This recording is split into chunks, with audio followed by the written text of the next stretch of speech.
it's me, Yesha C. Welcome back to my YouTube channel, and for today's video, I'm going to read your assumptions about me. So, let's get started. Woo!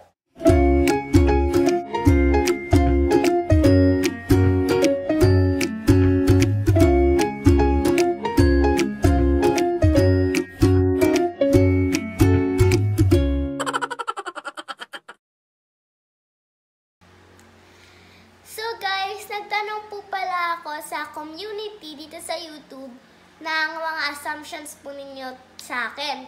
Tapos, yung meaning pala ng assumptions po, na assumption, yung parang inaakala nyo na ganun ako, tsaka, or yung ina-assume nyo na ganito ako. So, ayun po yung assumption. Tapos, ngayon po, babasahin ko na po at yun, magre-react lang po ako. Tapos, yan. Tapos siguro, itatry ko lang din sagutin yung mga, or ide-defend ko sarili ko. may nangyayari.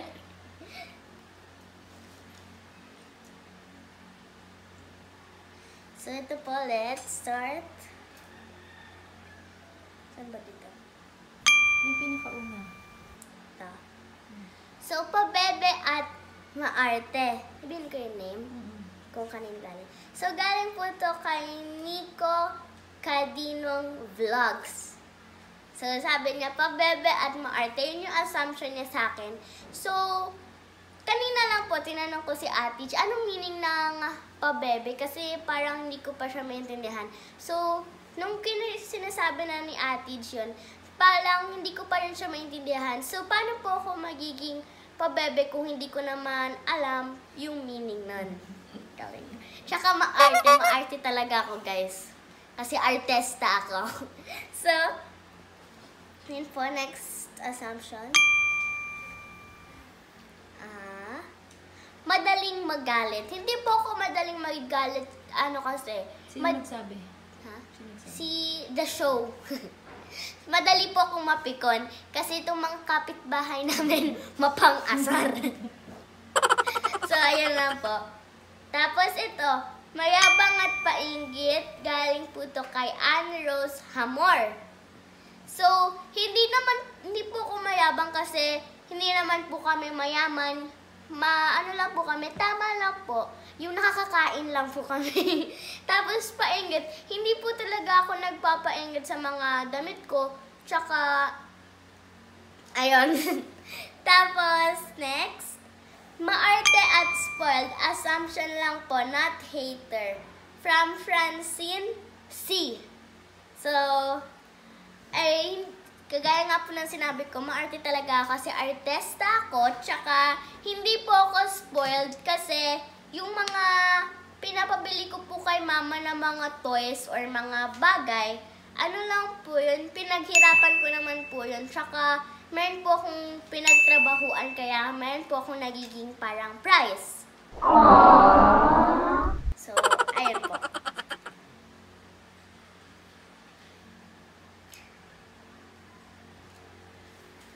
Nagdadabog. Hindi, from si Zarina Toka. So, siguro po, halos lahat naman siguro ng tao minsan nagdadabog pag yung galit ka na. Pero hindi naman po yung as always na nagdadabog ka. Kapag yung meron ka lang, kapag yung meron kang ayaw na ginagawa ng ibang tao, parang inaasar ka, ganon. Tapos ito, malaki na ang sahod sa YouTube. Kaya kung anong-ano na lang binibili, magastos. Oh my gosh, kabaliktaran. So ano po, malaki na ang sahod sa YouTube. Hindi po malaki yung sahod ko sa YouTube. Kasi actually, depende naman po yun sa sa views. Tapos, depende po yun. Magkano daw? Ay, shit. Tapos, kung ano-ano na lang binibili. So, kagaya nga po na sinabi ko kanina, naghihirapan ko po yung mga binibili ko, tsaka para po siyang price ko kasi may nagawa ko maganda, tsaka ito po, magastos. So, hindi po talaga ako magastos. Kasi, ano nga tawag doon, Tid? Kuripot. Kuripot ka. Kuripot po. So,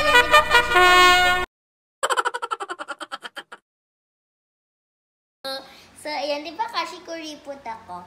So, kuripot po ako. Tapos, nakita nyo nga po dun sa video ko sa Japan, konti lang yung pinamili ko sa first day namin dun. Kaya, yun, sabi nga ni mama, kuripot daw ako. Kaya, konti lang nagastos ko. So, ayun po.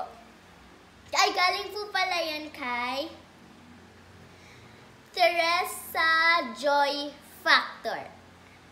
Ito, galing kay RMZ Valdasco, hindi masyadong sikat. Well, totoo po talaga yun na hindi talaga ako masyadong sikat. Well, so, totoo po yun. Tsaka hindi naman po ako nag-a-assume na gusto ko maging sikat. Tsaka sikat ako.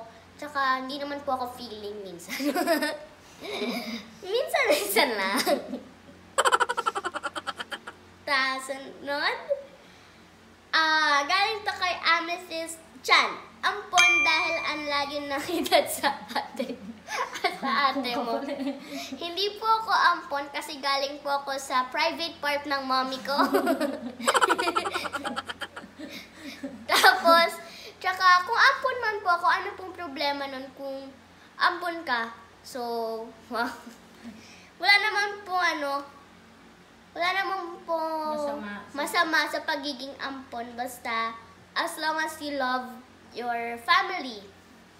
Tsaka love ka rin ng family mo. Pero hindi ka ampon. Pero hindi po talaga ako ampon. Tsaka ang layo ng edad sa ate mo. So, meron nga po tayong kasabihan na age doesn't matter. So, yun next. Hindi nahihiya sa maraming tao. From Lara De Leon. Totoo po yun. Makapal po medyo makapal yung face natin. So, hindi po talaga ako nahihiya sa maraming tao. At saka, bakit ka naman mahihiya? Tsaka, confident naman din po ako sa pagkatao ko. Confident po ako sa kung ano man po ako, tsaka kung ano man yung binigay sa akin ni Lord na mga talents. Ano na po ako dun? Kontento na po ako dun. So, hindi talaga ako nahihiya sa maraming tao. Siguro, minsan lang po. So, ito, maarte at OA from Jeff Pilotos. So, yun nga. Ang daming maarte, ah. So, maarte po kasi, yun nga, artista ako. Tsaka, hindi naman po kasi talaga ako maarte. Maarte ba? Ano ba yun? Minsan. Minsan lang po. Pag ganun. Tapos, OA. OA po talaga ako. I-amin ko na OA po talaga ako kapag parang, nakita ko yung laki.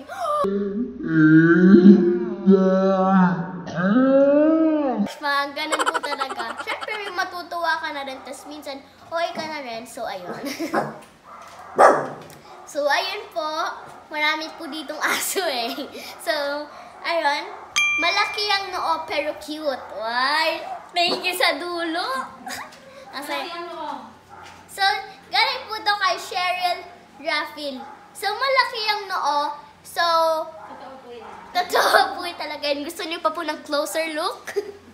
Closer look tayo, guys. So, malaki po talaga yung noo ko. Alam niyo po, bakit kwento ko na nga lang sa inyo? Nung baby pa po ko, nung malaki na yung noo ko. Ilang beses daw po ako pina-check up ni mama kung, may sakit ba daw ako, may problema ba daw sa noo ko. Pero sabi po ng doktor, normal lang daw. Hydrocephalus kapag may parang excess kang water ba yan sa ulo? Basta, narinig niyo na po yun. So, po, tapos sabi naman po ng doktor, normal lang po. Kasi normal po talaga. Huwag kayong mag-alala. Tapos, pero cute. Oh my gosh! Maraming salamat po sa na yun. So, next assumption. Spoiled. Hindi po ako spoiled. Kagaya ng sinabi ko. Kaya nga, wala na ibang masagot. So, hindi po talaga ako spoiled. From Justin Padillo. Then, next.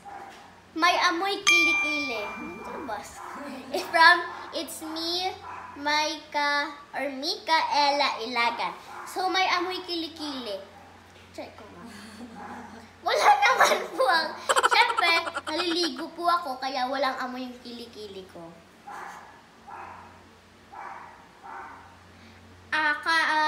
from Ezekiel Reita. Kala mo naman kung ganun kayaman ang yabang sa pera.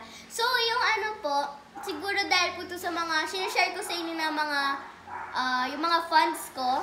So, hindi, as I said a while ago, hindi talaga ako mayaman. Tama lang po, yung may naiinom, may tirahan, may pagkain, tsaka, yan po. Tapos, mayabang sa pera. Yung mga pinapakita ko lang naman po sa inyo na yung mga travel funds ko, yung mga naipon ko po, I'm just sharing you guys kung paano yung naipon ko. Tsaka para ma-inspire na rin kayong mag-ipon para sa future po ninyo. Kaya hindi po talaga ako mayabang sa pera.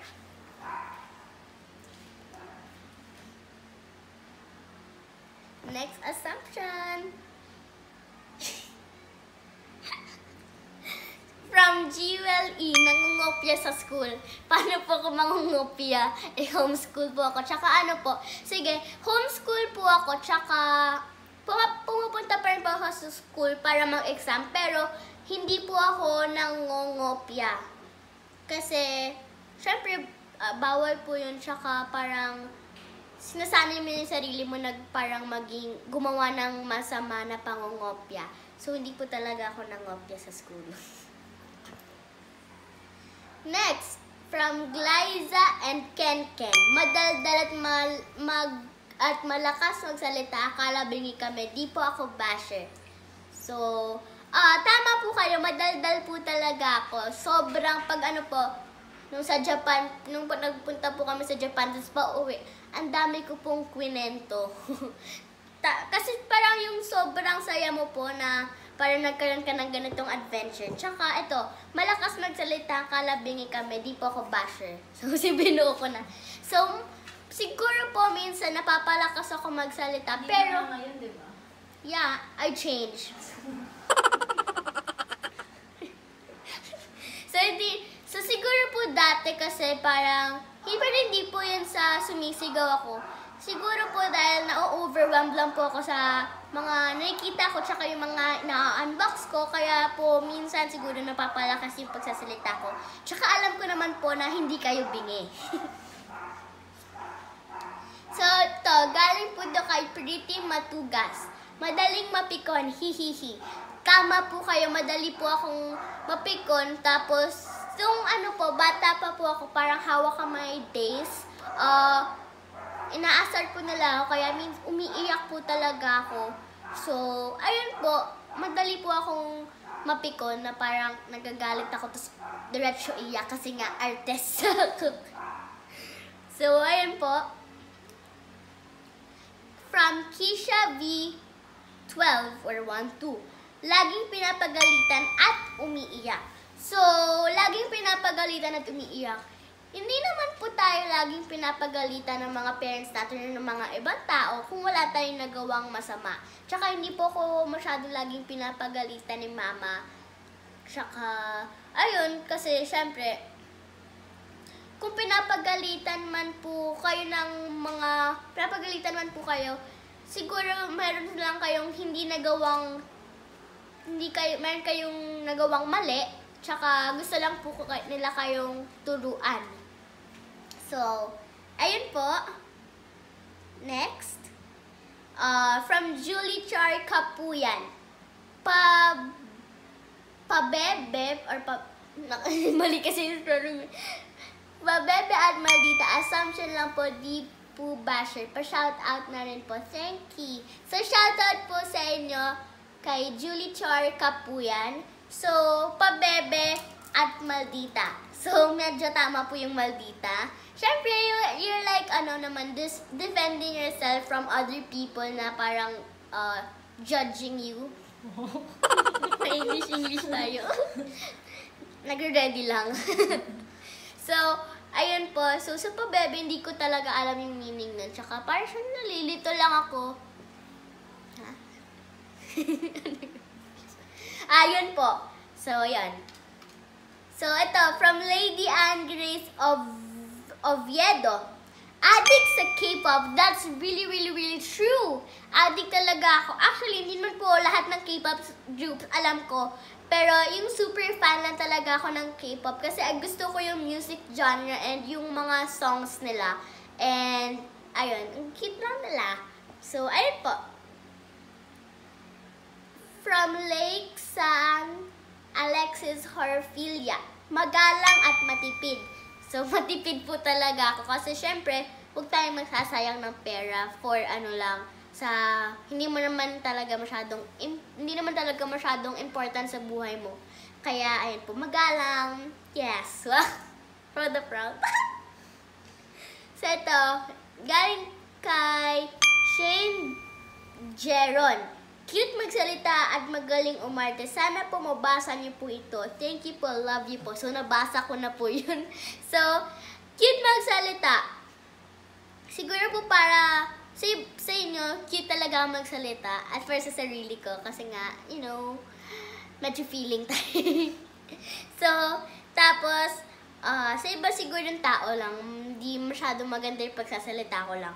Tapos, magaling umarte sa, yun, magaling umarte. Hindi naman po sa magaling akong umarte, pero ginagawa ko lang po yung best ko every time na mayroon pong gagampanan na role. Para syempre, makita mo yung sarili mo pag napalabas yun sa TV na ginalingan mo, tsaka mapaproud ka din sa sarili mo. Tas, ayun.